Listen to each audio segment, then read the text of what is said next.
Hello students. So in continuation of our unit 4, today I am going to discuss with you all the sampling design, the second part of sampling design, that is non-probability sampling design or non-random sampling design. First, starting with its definition, non-probability sampling design is the sampling design in which each and every item of the population has an unequal chance of being selected. Means there are no equal chance of being selected for the sample. Means if I have a population of 500, then all the 500 items in my population has an unequal chance of being selected. In this sampling method, there are chances of being personal biasness and there are chances of being getting the selection of items is not by chance but because of the personal biasness of the researchers. So starting with its different categories of non-probability sampling method, it is again divided into three parts. First is convenience sampling, quota sampling and judgment sampling. Starting with convenience sampling, as the name suggests, it depends on the convenience of the researcher. Basically, ease with which a researcher can select their samples. Basically, in this sampling method, there are chunk refers to that fraction of population being investigated, which is selected neither by probability nor by judgment, but by convenience. Means in this sampling method, whatever we are choosing for our research, we are not choosing by any technique, but from the perspective of the researcher's convenience, that all the items of the population are easily available to the researcher, and the availability of the samples may be because of the location, maybe because of the connection, maybe with the reputation of the organization, anything with which researchers can associate easily. And in this sampling method are very much prone to biasness. Why? Because in this sampling method, the researcher's convenience play its roles.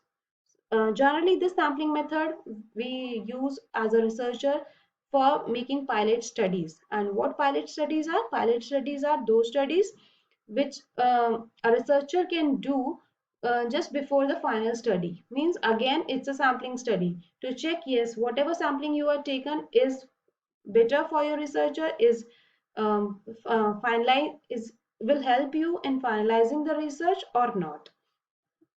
Moving ahead, second sampling method is your quota sampling method. Quota sampling method is a part of judgment sampling, in which basically what researchers do, researcher first divide the population into the groups, and then from those groups he or she chooses the samples as per the judgment of the researcher. So again, this is a similar kind of research like stratified sampling. In stratified sampling also, what researchers do, researchers do is first making the groups and then from those groups choosing the samples. In this sampling technique, that is quota sampling method, the same process is done by the researcher, in which first we make some specified groups on the basis of some specific characteristics. Like in a classroom, I divide my class on the basis of the experience he or she is having before joining the MBA class.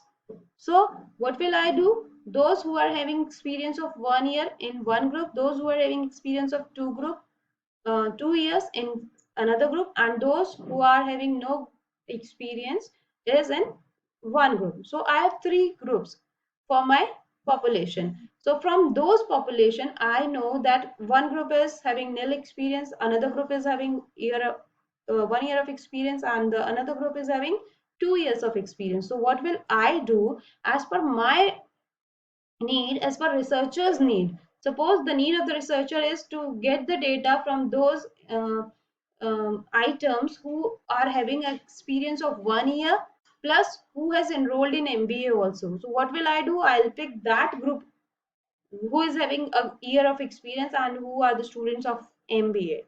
So it is the better technique, it is helpful technique for the researcher, as the researchers know the specific characteristics of the items and they can easily pick those items from the population.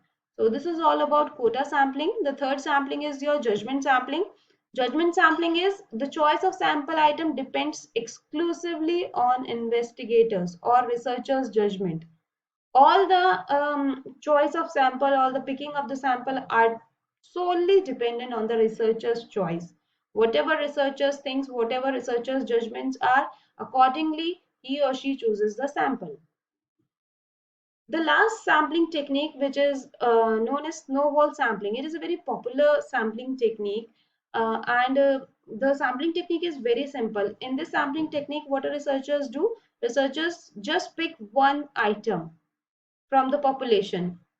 He or she chooses one item, and on the basis of that one items, then one item will choose two items.